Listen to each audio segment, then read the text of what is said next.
All right. A rotation is a transformation that turns a figure counterclockwise. So it has to go counterclockwise. That is very important. Counterclockwise. So a clock turns to the right. Counterclockwise goes the opposite of a clock. So we just say left. It goes to the left. So you're rotating left. So a rotation is a transformation that moves every point of the preimage through a specified. Wait. Just be really short. Through a specified angle and direction about a fixed point called the center of rotation.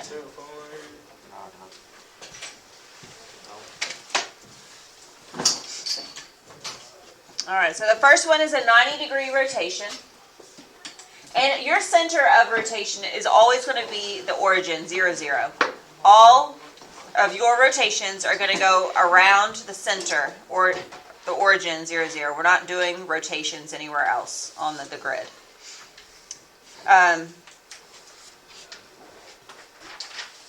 The first one, 90 degrees. A 90-degree rotation. What's happening is you multiply the y-coordinate by -1, and then interchange the x and y coordinates. So it's saying that the y becomes times -1, and then they trade places. A 180-degree rotation is they stay in the same position, x, y, but they're both change signs. And then a 270-degree rotation, so that's like 3/4 of the way around. X, y becomes y negative x. And you have these on your formula sheet that I gave you Monday. And you'll have your formula sheet for the test. So you just have to follow the pattern. Follow the formula. I'm going to do one example of each type of rotation, and this is how you should do them. The first one is a 90-degree rotation. And the 90-degree rotation is xy becomes -yx. So change the sign of y, and then they swap places. All right, so if I start off with L at -1, -1, M at 0, -4, and N at -6, -2. That's my original triangle. So I have to plot the points. This grid counts by 2's. So it'll be right there. 0, -4, and -6, -2.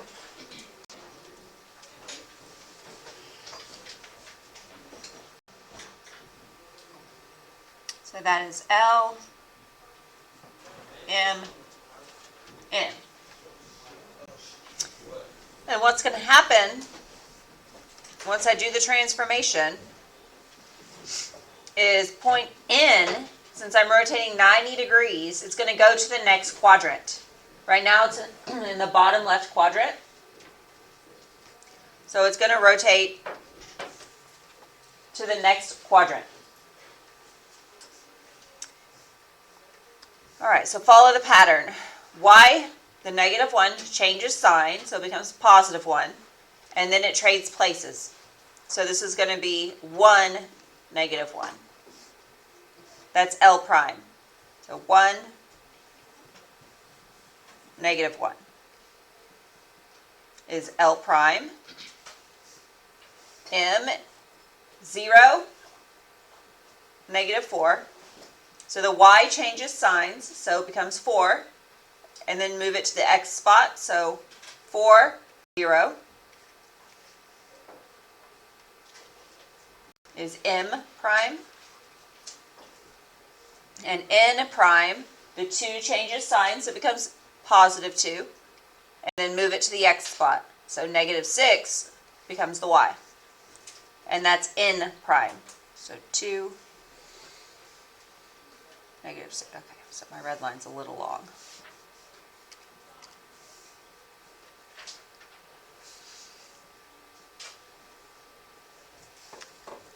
2, negative 6.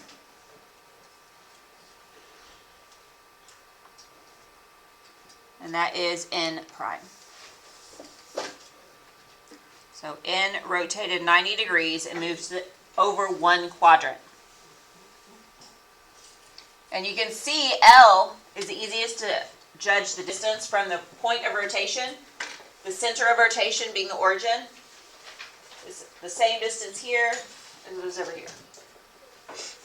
So it's just kind of spinning around like a pinwheel or a carousel or anything you want to imagine that spins on an axis. All right, so the second one is 180-degree rotation. That formula is negative x, negative y. So if we start with A being at negative 3, 5, B is at 0, 2, and C is at negative 5, 1. It's the original triangle. So negative 3, positive 5, A. 0, 2 is B. And C is at negative 5 and 1.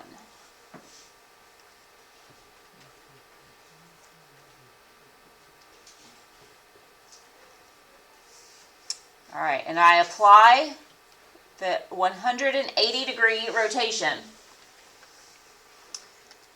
That is just, they change signs, but the x stays in the x spot and the y stays in the y spot. So this one will be 3, negative 5. When you change the sign of 0, 0 has a special property. It's the only number that is both positive and negative at the same time. So 0 is 0 when you change the sign. It doesn't change. And then 2 becomes negative 2. C is at negative 5, 1, so that's going to be at positive 5, negative 1. And since this is a 180-degree rotation, we should be rotating 2 quadrants, because each quadrant is 90 degrees. You take 360, divide it by 4, each one would be 90 degrees. So A prime is at 3, negative 5.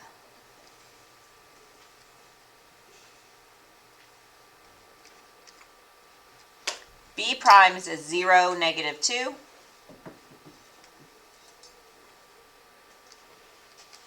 And C prime is at 5, negative 1.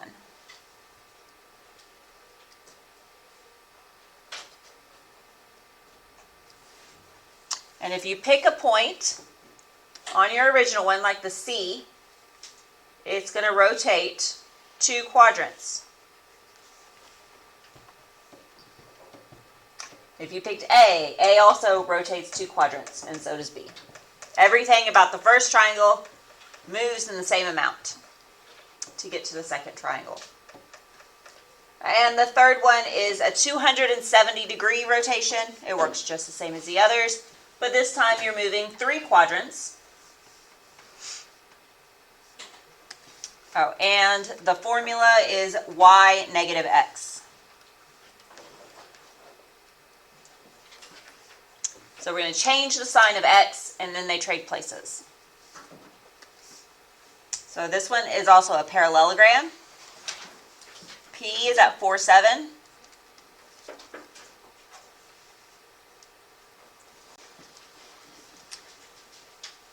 Q is at 6, 6.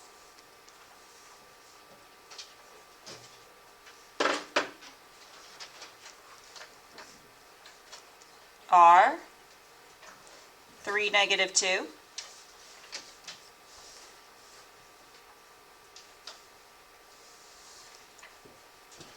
And S at 1, negative 1.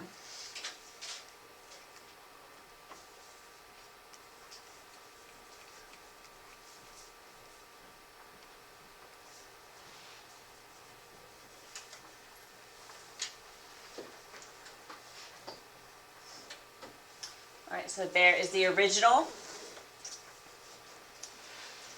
We apply the 270-degree rotation, and we get change the sign of x and then move it to the other spot. So 4 becomes -4, and we're going to move it to the y spot.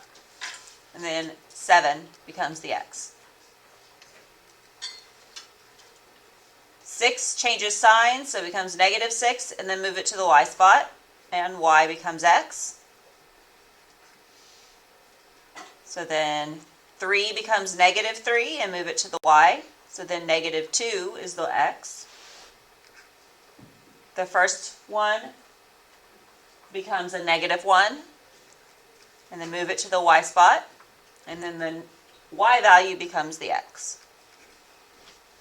And that is p prime, q prime, r prime, s prime. So we have 7 and -4.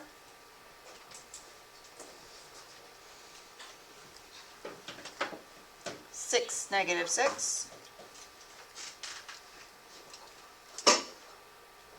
-2 and -3.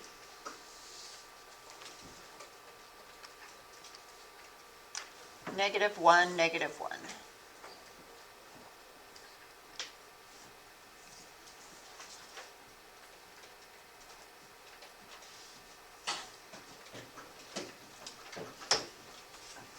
So again, if you pick a point like point P and you rotate it 270 degrees, it's going 3 quadrants over. And there it is. It has moved 3 quadrants in a counterclockwise motion.